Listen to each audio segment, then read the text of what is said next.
a massive tree just ahead widely split open, parting ways and revealing a stairway down beyond the tangled undergrowth. The entrance to Panlore's dungeon beckoned. Upon entering, immediately the party was punched straight in the damn nose by the putrid smell of heated, rotted fish, as Panlore's ostrich legs waddled sadly towards a dried-up koi pond. He gasped with guilt over forgetting to come back for his fish after canceling the challenge. This dungeon of sorts was initially designed to test the skills of intellectual adventurers who wanted some of Panlore and Morrigan's runic inventions.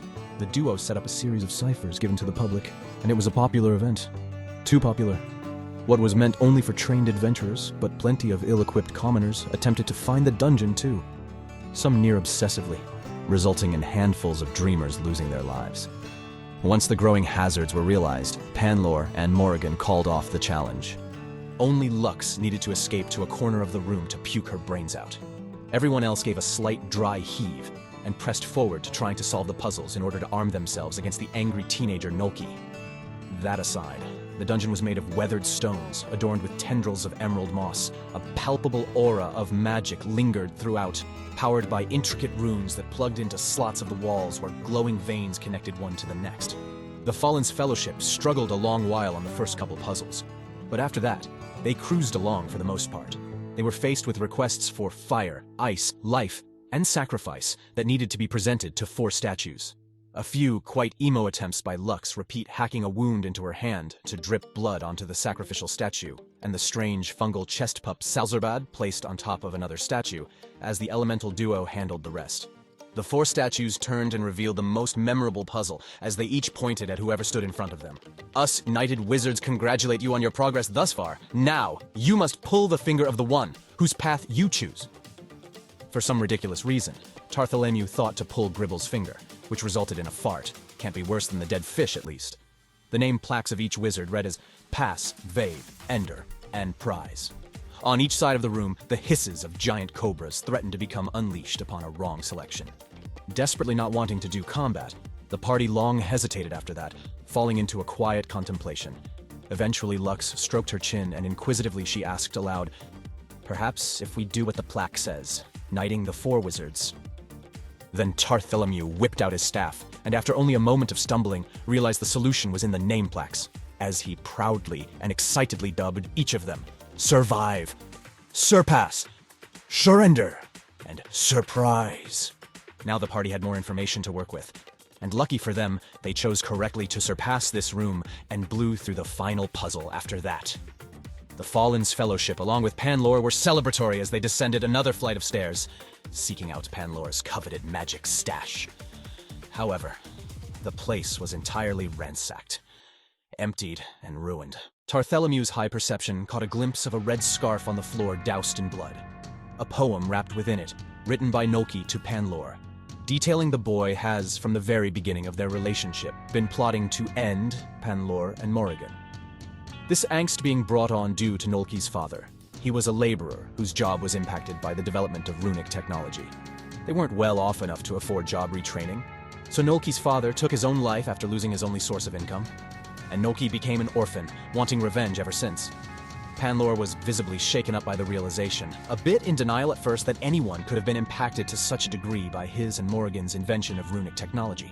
This wizard was not aware that jobs impacted would not repurpose the same labor force.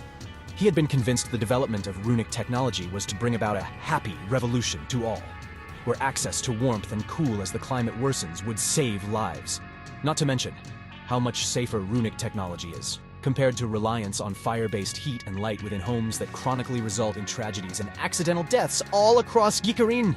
Panlore had figured that if any jobs would need to shutter, then surely those people would be taken care of by our thriving government. But apparently not.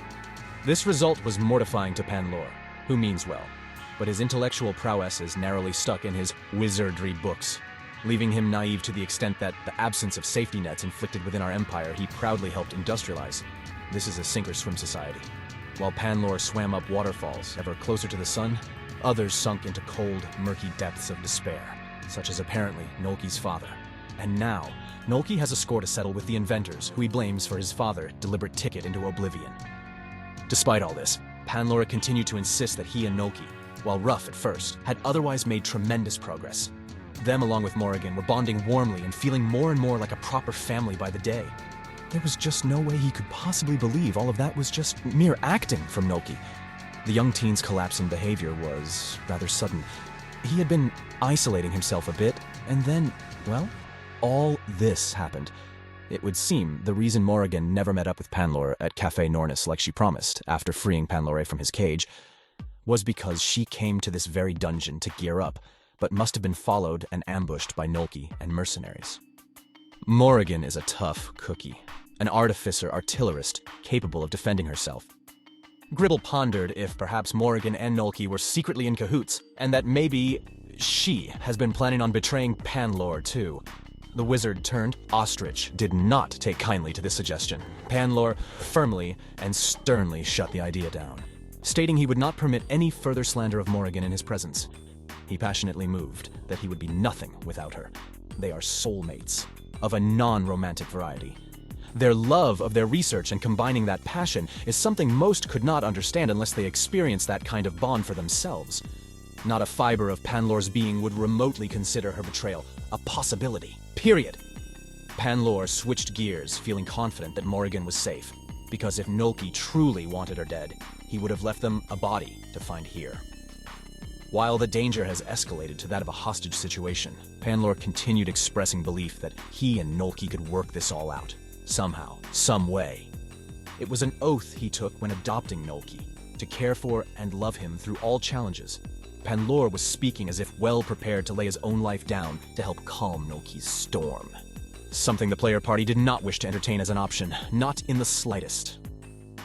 While that was being discussed, Mimith caught sight of a stone drawer still closed unlike the rest. She struggled with all her might to make it open, as Thotham came to assist and whipped out the drawer. A plethora of magic items came tumbling out. Looks like even Nolki and his men couldn't get this open. The items may not be powerful weaponry like was promised, but nonetheless, they are magical and bound to be helpful in some kind of situation, be it this one or another in the future. The party alongside Panlore decided to take a long rest after today's revelations. The ostrich lowered its head in shame and tearfully apologized about his uselessness and apologized for his broken promise of a magic stash. The party entirely tried to shake it off, stating that after whatever the plan is, Panlore can worry about making it up to them after he is back in his real body. Tarth pitched being given this very secret base, but that's a convo on pause for now. As the Fallen's Fellowship set out of the dungeon in the morning, they were immediately ambushed by a sticky tar bomb. Lux and Mimith barely evaded the attack as the rest of the party was stuck in its grasp, writhing on the ground as the glue hardened. The assailant rode proudly on an armored black bear, thus marking the unfortunate return of the half-orc, Duzir, Panlore's 2-year-long stalker that's been deluded by Nolki into thinking he has been chosen by the High Wizard. With a skillfully tied and thrown lasso, Duzir hooked it over Panlore's pitiful bird neck and ripped him out of the tar, leaving behind a sad pile of feathers in the sticky muck. Poor Panlore was quickly being dragged away by the madman. Lux made haste, while Mimith stayed behind to help the rest of the party unstick themselves. An obstacle course of sorts ensued as the party became free and followed pursuit of Duzir. Lux was the first to have him cornered in a swampy area. She may have failed to sneak up on Duzir, but nonetheless secured herself an impressive natural 20. That as she saw the relieved tears in Panlore's eyes. The Birdman happy to not be alone as his head was bobbing up and down on the ground he was being brutally dragged upon. Our graceful Eladrin leapt high off a boulder, grasped the hilt of her blade to pound it into Duzir's thick skull. As she continued to descend, Lux sunk the blade in her other hand into the front of his shoulder, successfully reaching his subservient arteries as he choked in pain and began to slide sideways off the bear in shock.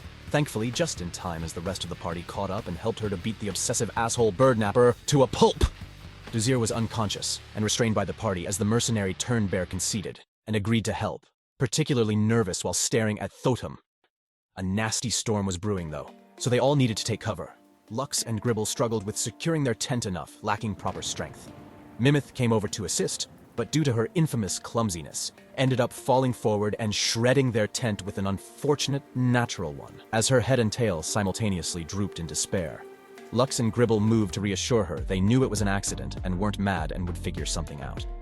Which is when Tarth, with the attitude of a sergeant survivalist, came strutting in, having forged the sturdiest of leaves with excellent fibrous properties.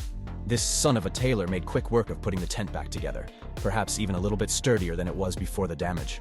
Thotham remained independent, carrying logs around and carving out divots in the earth to help hold them in place. The storm caused a rough night of sleep, but they all, thankfully, remained safe and in one piece.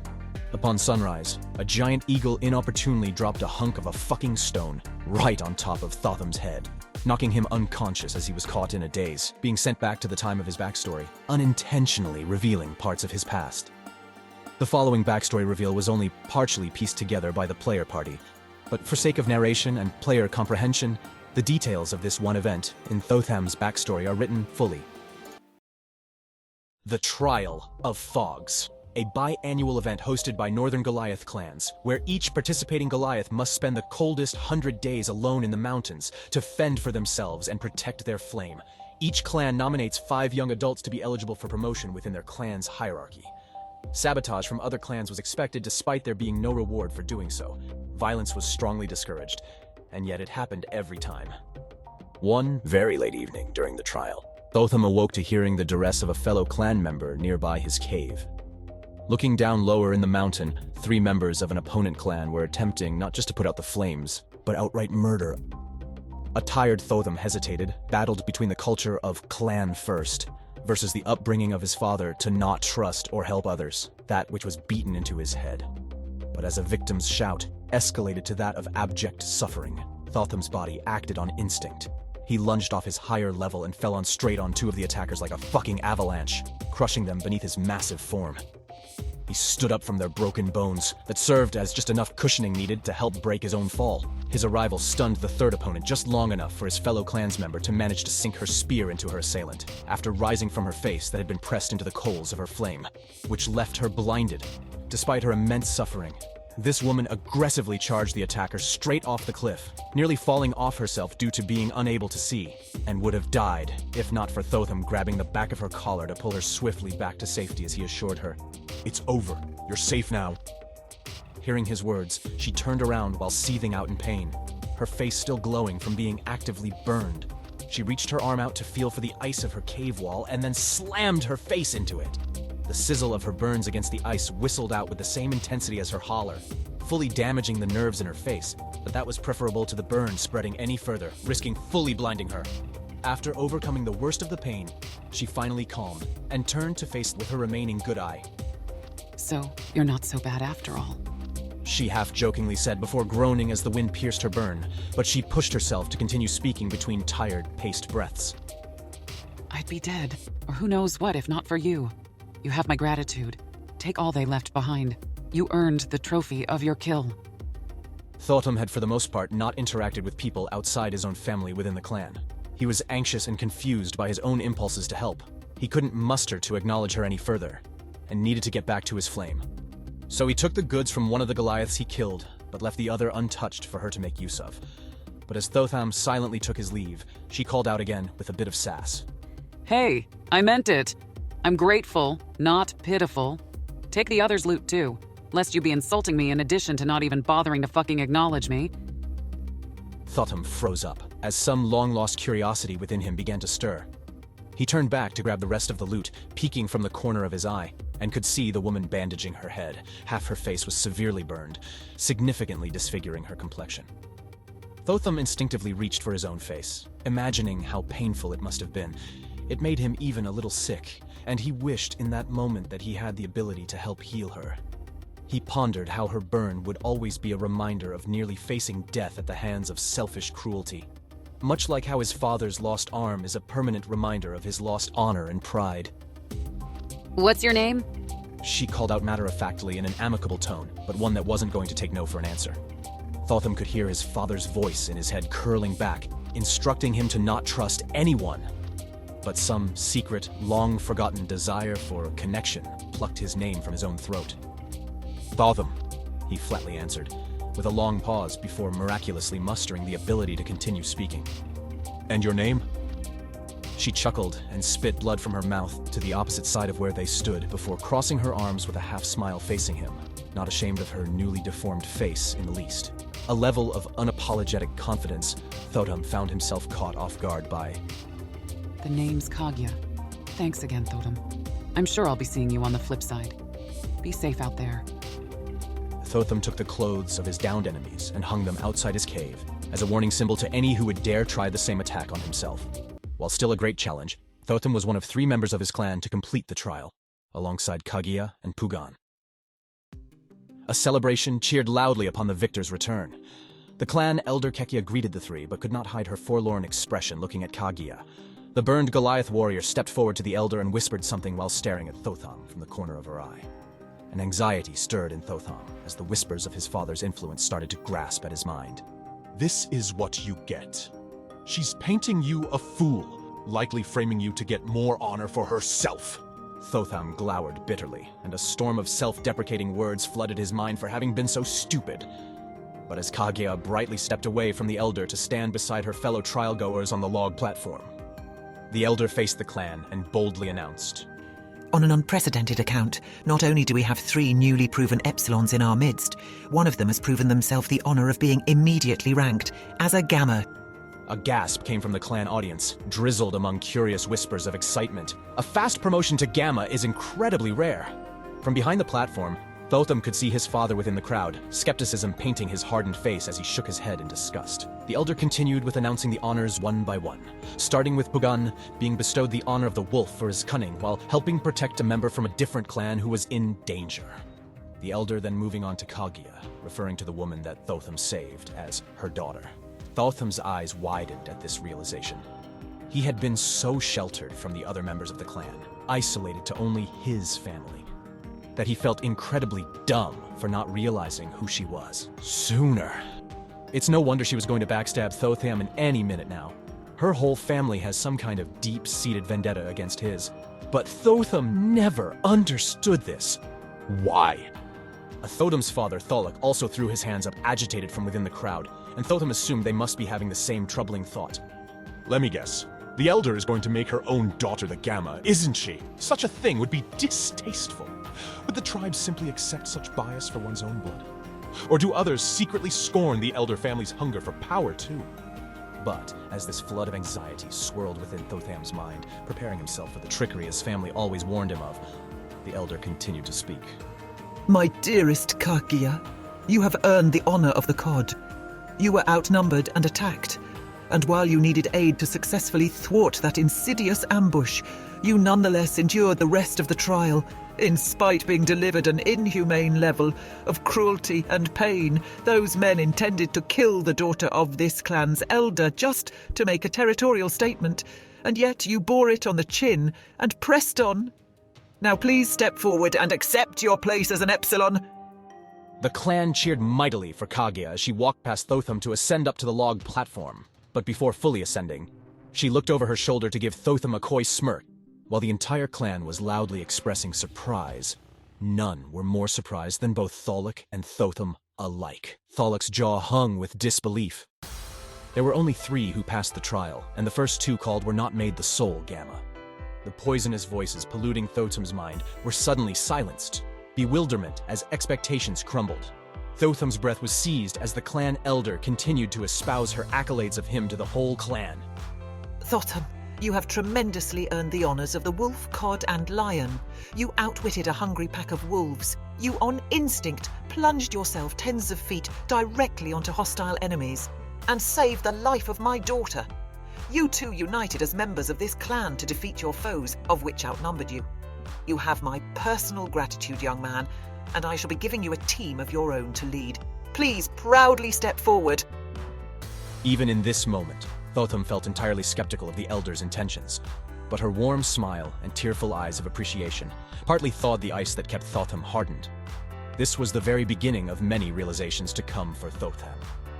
As he accepted his honors, Thotham was overwhelmed by the clan's glowing positivity towards him. His eyes then sought for his father in the crowd, hoping for a shared moment of surprise, relief, and pride between them. But once Tholok was back in Thotham's gaze, his father angrily snapped his walking stick, threw it to the ground, and stormed off, furious, unwilling to see Thotham receive his biggest achievement thus far. This panged Thotham for a moment, but he hardened himself with a reminder that until he has earned his father's true honor back, nothing else mattered. The pride Thotham just felt immediately dimmed like a basket of fresh goods spilling all over down a flight of fucking stairs. The cheers of the clan began to fade as our dear Thotham slowly returned to the present, waking up from his confused daze as he faced his party mates once again. The Fallen's fellowship was respectful of Thotham's vulnerability, not wishing to take any liberty with his state, although they could have. The party had only comprehended bits and pieces of the story, just told from Thotham's babbles, which was only a fraction of Thotham's backstory. But at the very least, we'll say that the party could deduce that Thotham's relationship with his father is shitty, and that Kagya and Pugan became important people to Thotham, and that Thotham did something really heroic aside from kill a bear once upon a time. Aside from that, all of you were in agreement. That eagle that dropped a rock on him was a flying dick. But not as much of a dick as fucking Duzir Gabos, who remained tied to a tree as he delusionally spouted off about being Panlor's chosen one. The player party didn't make much effort to appeal to the madman's senses. In fact, only Thotham remained respectful and tried to be understanding of Duzir. The rest of you are majorly on Duzir's shit list and aren't getting off it. But between the half-orc and the mercenary bear, some curiosities were gleaned. The last time this mercenary was still at Panlor's wizard tower, there were 5 combat black bears, including himself. Scouts are placed on the walls to look for intruders, but are unarmed, aside from makeshift weapons. There are more mercenaries throughout the area, but are lower-grade grunts. Odd. The biggest threat this bear personally saw was 2 magical cannons positioned at the front of the tower. He knows they are long-range and loaded with runic spells, but it's good to keep in mind it's been weeks since he's been back there. Who knows what changes have been made since Panlor escaped. Still, it sounds like Ganolki had been taking a lot of incoherent shortcuts with his own defenses, despite being a boy genius with a massive magic arsenal.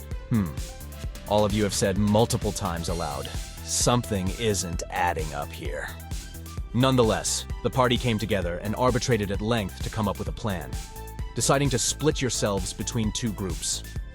Sneak team, Lux, Gribble, and Tarth will try to scale up either the east or west wall and try to stealth get past or take out the scouts, as they try to sneak inside the wizard tower to try to look for and save Morrigan, and or seek out Nolki and try to disarm him. Then there's the front team.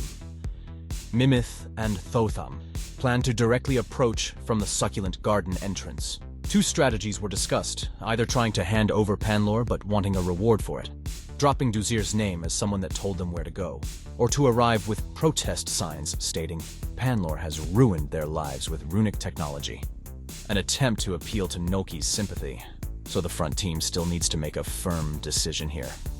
The mercenary bear that helped inform you hesitated when asked to come along and help, but you can certainly try to persuade him into a specific task if you have one for him, as he wants to be turned back into a man. But before that, you all have to decide what you're doing with Duzir. You are located just a few hours walk away from Panlor's wizard tower. Duzir is presently tied up very securely and stripped of everything. If you leave him out here like this in the Kondoro jungle, he could possibly die in some kind of terrible way. So do you leave him to potentially die, mercy kill him, or release him? Panlore is greatly opposed to only one of those options, but the choice remains yours. Otherwise, I look forward to seeing how you all try to overcome Nolki's final showdown.